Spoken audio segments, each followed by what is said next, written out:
pairs, we are back. It's Tuesday night. And it's Egnon-McLindney show. Hello, Per. Sure is. Nice to be here again with you. How was your week? Well, I had a haircut, and it's been raining, and no, it's been great actually. I have been not doing that much. How was your week? Well, I'm very proud because we had some great numbers on the Pentinen Festival. We actually had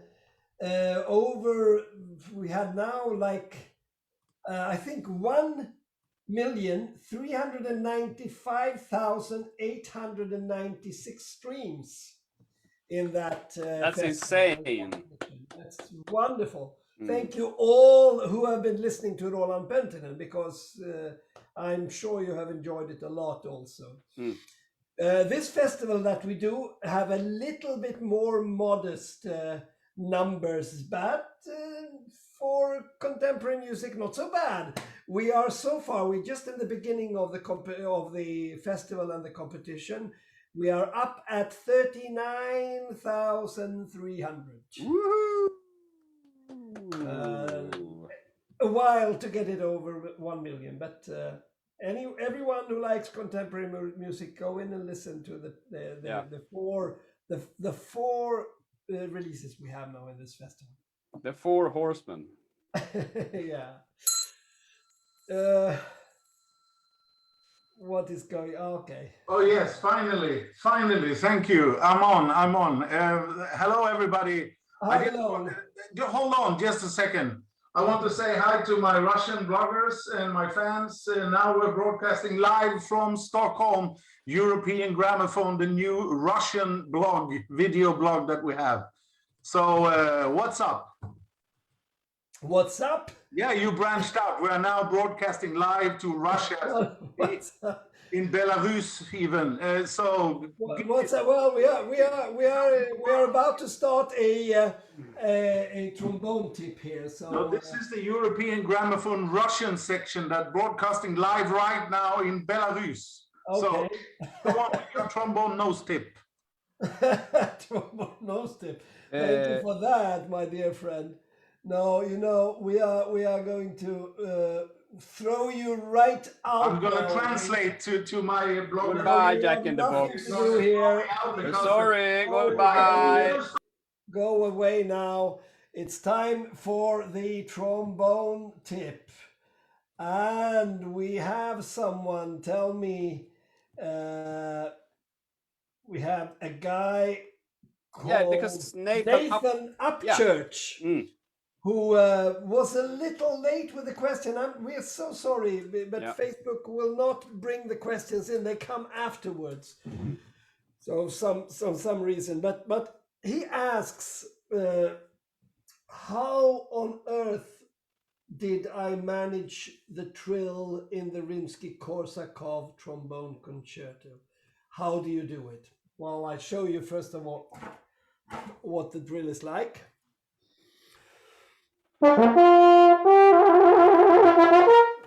That's what you do. Okay. And how do you do that?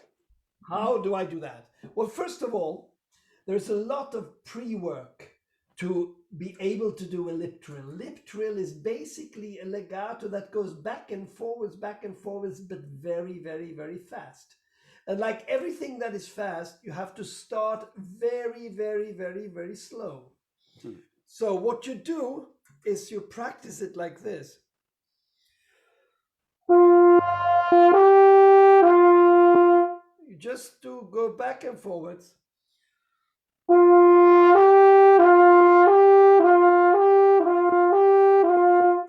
And the important thing, to be able to do the trill fast, you need to do it without stopping the air between the two notes. So many people, when they do legato, they do this.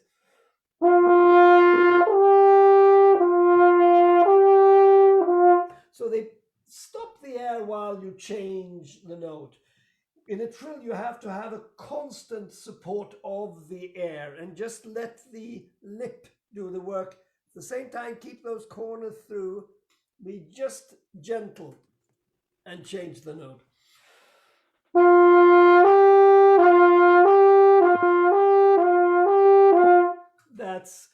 what you first, once you got there, so you can do that properly, then this is like a monthly, like you need, maybe sometimes you need like 4 or 5 months of practice every single day to get to where you want to get. But once you get it, it's there forever. It's like learning how to bicycle, when you to ride a bicycle. It's the same thing. So what you do is you play it like this.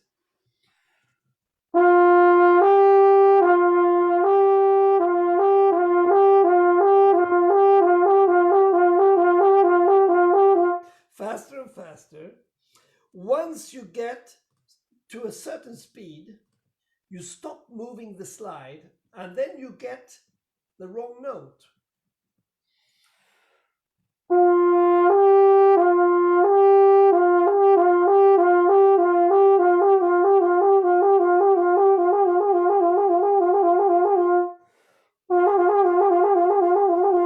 It's because you have to stay on the same place. So once you get there,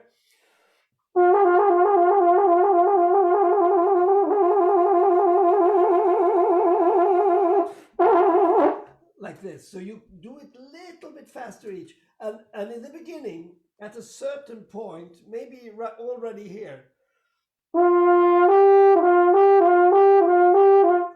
maybe already there you get trouble. Stop there then, until you master that. And then the next day you go over to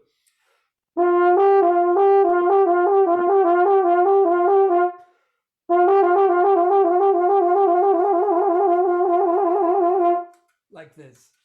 So that is the way to handle it. And if there are some questions, put them into the field there.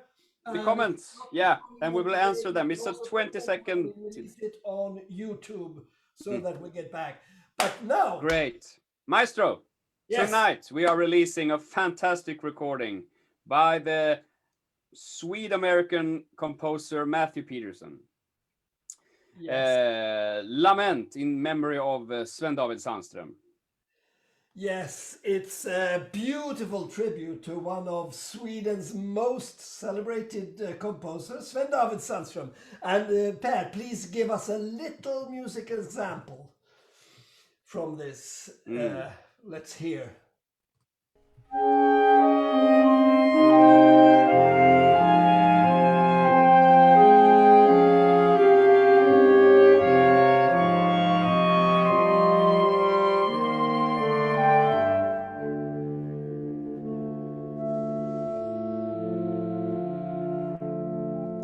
And here we have one of Sweden's most celebrated,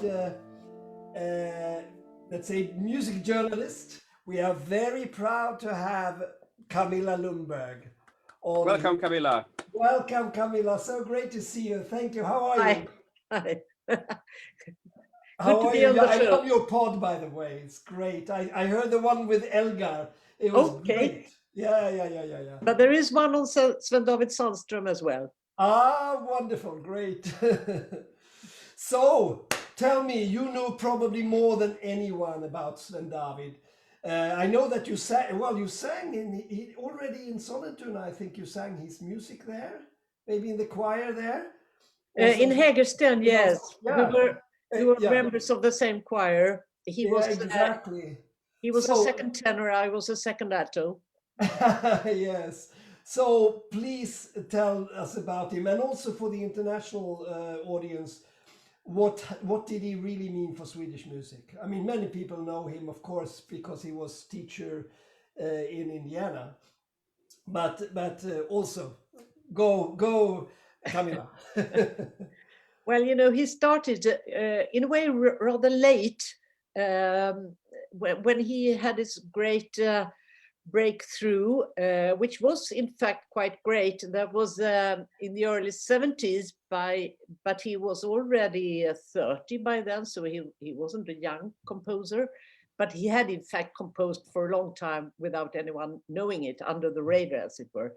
But he made an orchestra piece called Through and Through. It was premiered by Herbert Blomstedt, and I was there, and I thought it was amazing. At that time, you know, modern music in the 70s wasn't, it was, sometimes you had the feeling that, you know, it's like kind of medicine you had as when you were a kid, you know, you have to swallow this, you wouldn't like it, but it will be very good for you when you grow up. Music, modern music, contemporary music was sort of that, you know, it's not, maybe you don't like it now, but you will like it eventually. Well, anyway, to my great surprise, I liked it at once, and so did also Pierre Boulez, actually. And he commissioned a piece by Sven-David. It was premiered in London, but Sven-David at that time was too shy. He wouldn't go. He wasn't even there at the premiere. How could you do that when you have this chance of great international recognition?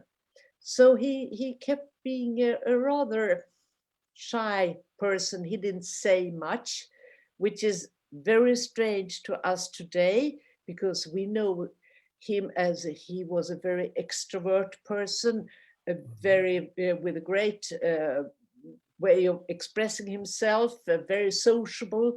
So he had kind of a catharsis as a man, and that also was expressed in his music. So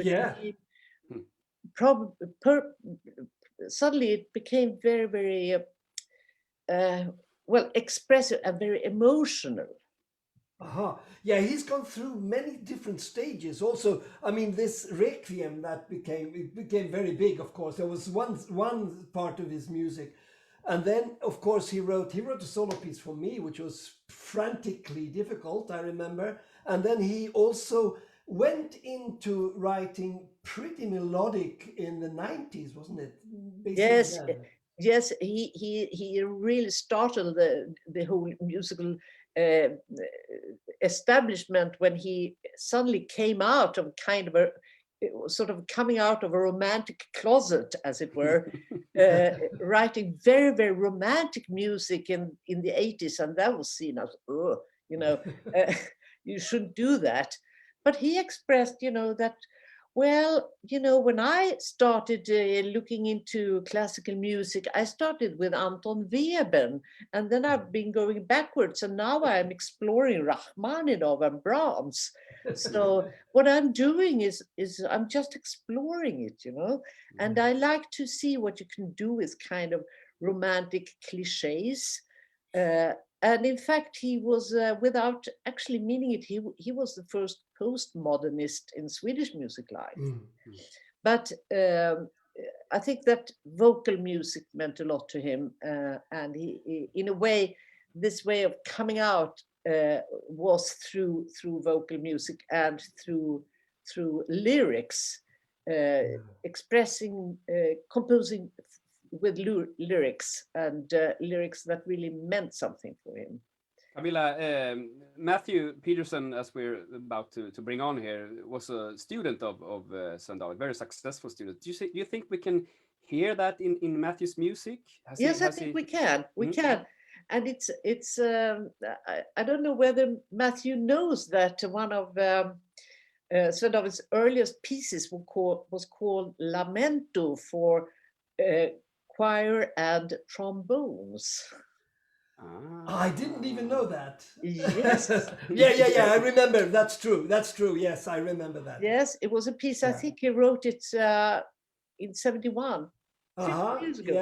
Yes. So, and Lamento. in this particular piece, Lament, you can hear also, it's like choir music in a way, because Matthew will, of course, explain this himself. And, do you think we should bring him on? I think it's time to bring him on. Please do. And should we listen to some music maybe? Yes, of from course. this great recording, which is dropping maybe pretty soon on all the digital services. Let's hear something here.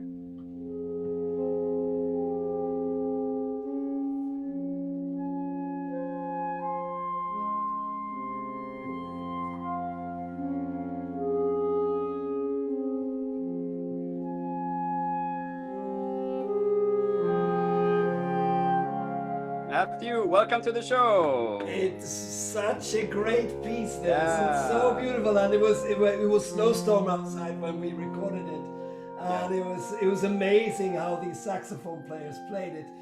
So actually, how does it feel? Is it okay? Oh, it feels wonderful. I actually had sort of a sneak listening to the recording before this podcast, and I'm so pleased. The quartet played so beautifully, and I wrote this piece for them. So and Matthew, yes. think I'm not sure. We should check now. Per, is Spotify sometimes releases before midnight, and let's check now if it's out, because then we can send the link in the actual program, which will be great. Out or not, Per? It seems like we're lucky tonight as well. It's actually out. Yep. Fantastic. Here it is. So you can find the link then in the. Woohoo! Oh, great. So probably on if you listen on Apple and Adagio or Amazon or Tidal or those others, probably you have to wait until midnight. But Spotify always first, so you can listen there. So go on, Matthew. Tell us about the piece and the. Well, the piece, it starts in sort of we were all very sad when Sven-David passed and his battle with cancer, and I was fortunate to see him a few times during his last year, and when he had passed, Stockholm Saxophone Quartet has their festival Svensk Musik Vår, and wanted a tribute concert to Sven-David, which would also feature the premiere of a new trombone concerto. This would have been at Berwaldhallen over a year ago, but that was unfortunately canceled because of the pandemic.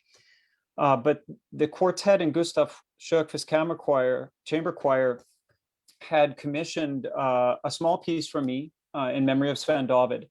And this saxophone piece is sort of taken from that piece for choir and saxophones, and I composed onward, I guess you could say, and I'm very glad I did, because I think about things that Sven-David would say, and he was very zen when he taught me. In the 80s, I'd heard he'd been this very formally rigorous teacher, but by the time he was with me, he would say a few things, very profound things about dynamics and structure, and then mostly he would just give me these sort of Zen aphorisms that I had to figure out on my own. But he would say things about how I feel like towards the end of his life, it was just very simple for him in terms of what he wanted to do. And one of the things he wanted to do was write beautiful music. And I don't think that's banal. I think it's actually very difficult. Especially I think that thing about banality that is past now. That was a time in the 80s when you say things like that. Yeah, it's interesting hearing Camilla talk about the 70s. What I think is interesting with Sven-David is he has like many faces. I met him as a composer. I met him as a teacher. I met him in Bloomington also. Actually, he came to one of my concerts there, and we had a great time there.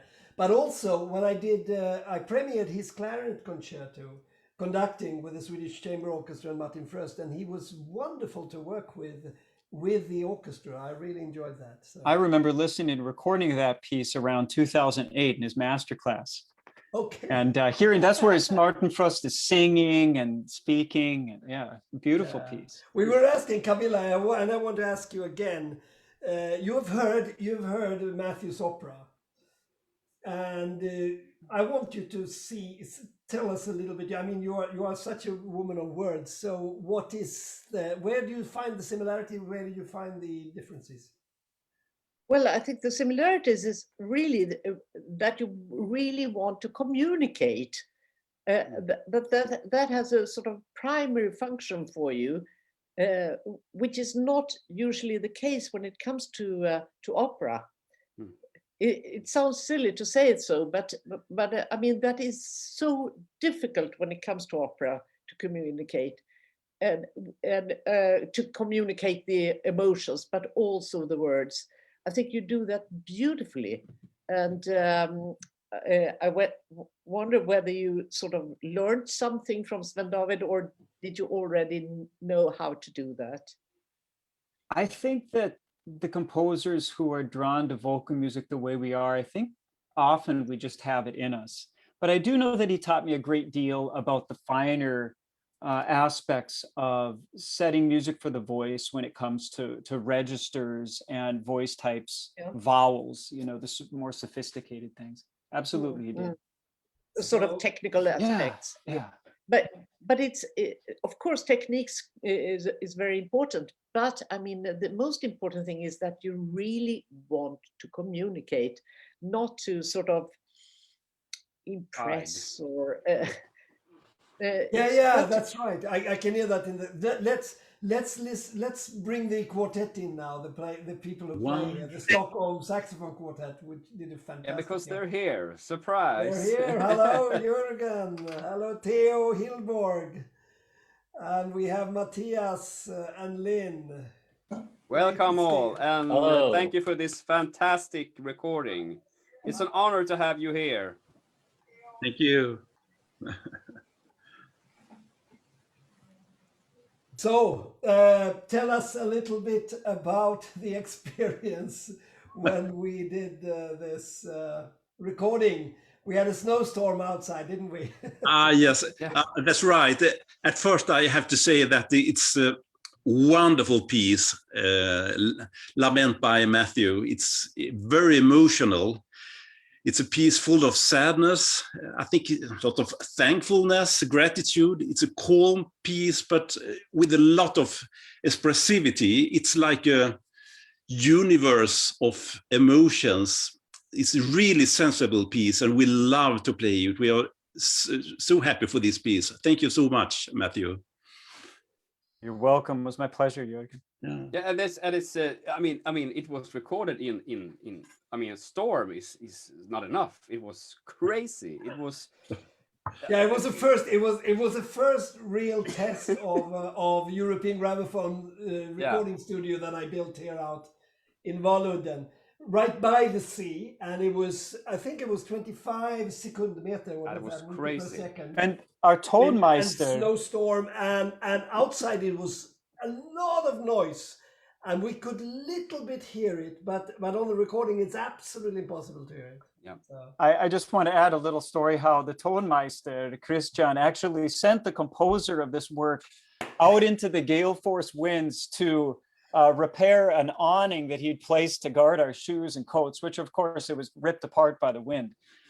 So that was a very dramatic sort of prelude to our recording session, was me out there in the wind and rain.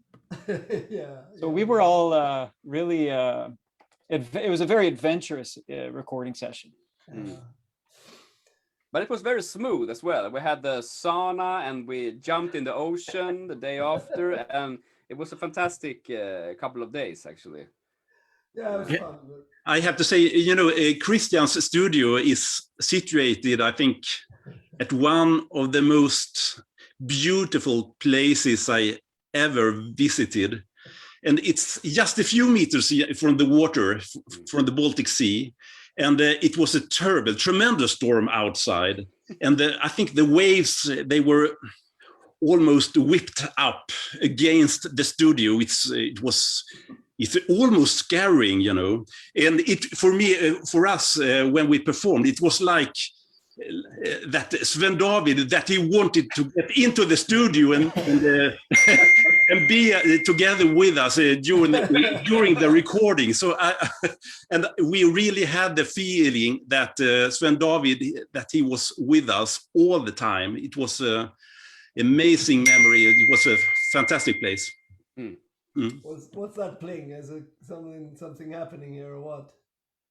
I don't know. I think there's someone trying to get in here, maybe. Is it? Okay. Oh no! I just have a few questions for you all. First, I wonder, the Stockholm Saxophone Quartet. I have a question for you. Can you read me? Do you hear me? Just have a few questions for you all. First, I wonder. There's some delay here, but Jürgen, what plumber do you use? I think it would be nice to involve Theo into the discussion. He has been waiting for such a long time. Okay. Theo, you join us. I think Lynn should take this one. It was a simple question. Are you not organized as a band, or what's the problem here?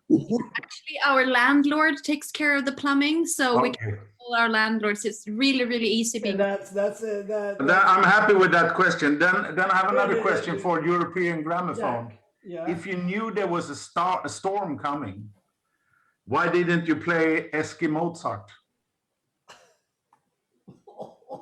Well, you can take a while to think of that.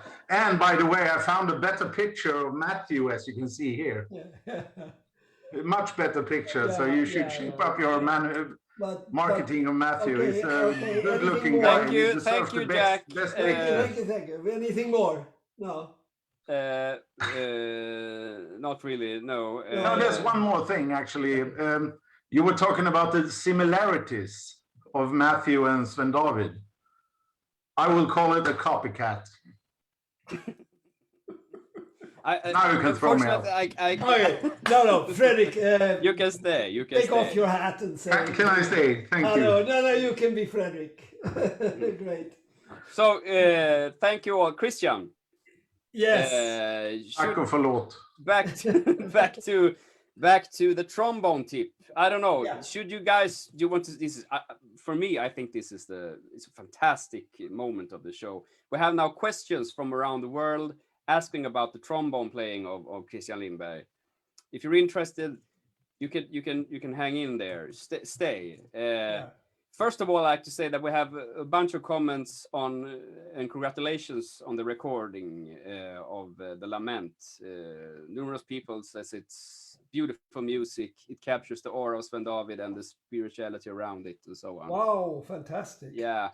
And there's also questions about not particularly the trombone playing, but Christian, when did you decide to start compose music yourself? Well, the fact is that I studied music actually when I was 17 very thoroughly, and I wrote the brass quintet, and we played it actually, and I just hated it. So I promised myself never ever to write a single piece. And then I was 39. Jan Sandström, who was one of my great heroes actually, he told me I have to. He just talked me into doing it. So he helped me with my first piece, Araben. And I know that, Camilla, I remember you wrote a wonderfully encouraging review on that one in Expressen. So that was one of the things that made me continue. And now I compose all the time. But that's how it started. Thank you. Just one more here. Someone from Poland asks here, I think, does the mouthpiece change the way you do trills? I think it's supposed to be. You mean if it's easier on this mouthpiece? Yeah, because you have a custom-made mouthpiece, right? Yeah. Okay, there are some things that are easier on this mouthpiece because it's a thinner rim, and because it's a thinner rim, its flexibility is much better, and also it's a little sharper rim, so it's easier to move from the other note to the one note to the other. So there is an advantage to use this mouthpiece called Christian Lindberg mouthpiece. So buy it. No. I made it for some of those reasons, but that's all. Well, let's continue to talk about the festival. So happy, Camilla. It's great to have you with us because you are Swedish television big personality that brings classical music out to us, and we have this contemporary music festival with Fredrik and me and Matthew and also Sune Mattias. We are not coming up in the streaming numbers that we had with Roland Penttinen festival. It has streamed now 1,395,000 or something like that. Amazing numbers. This festival is only up in, well, it has already 39,000 streams. 39,300 actually. Okay, great. So with this with this help from all of you and the promotion of everything, we hope that this festival goes very well. Matthew, congratulations to a phenomenal piece. Great saxophone quartet. You did an amazing job. Thank you. It's my favorite ensemble to work with. Yeah. And thank you, Christian, for all the work you're doing for contemporary music. It's amazing. Thank you. And Matthias, you have to say something while you're on the show. Matthias. Yes. Yeah, there we go. Soprano saxophone you played on this piece. Yeah. Beautiful. I tried to play as soft that you could hear the storm outside. Actually, I was editing the files and I turned the volume up so it was ridiculous. I have to, be really careful with my ears because I was seeing your notes playing and I was listening in the gaps between, just looking for the storm. I didn't hear anything, so it's fantastic. Really, it's a great studio. Yeah, and great microphones, of course. Yeah. So we are very satisfied with the recording. Great. So that's it for tonight. We are as usual 5 minutes late. We try to bring this down to 30 minutes, but we are not in television as Camilla is as usual. But so we say to our listeners, bye. And thank you, our guests, so very much. And don't forget to like our Facebook, Instagram, and so, and listen to the Lament by Matthew Peterson. Yeah. Take care. See you next week, music lovers. Goodbye. Bye.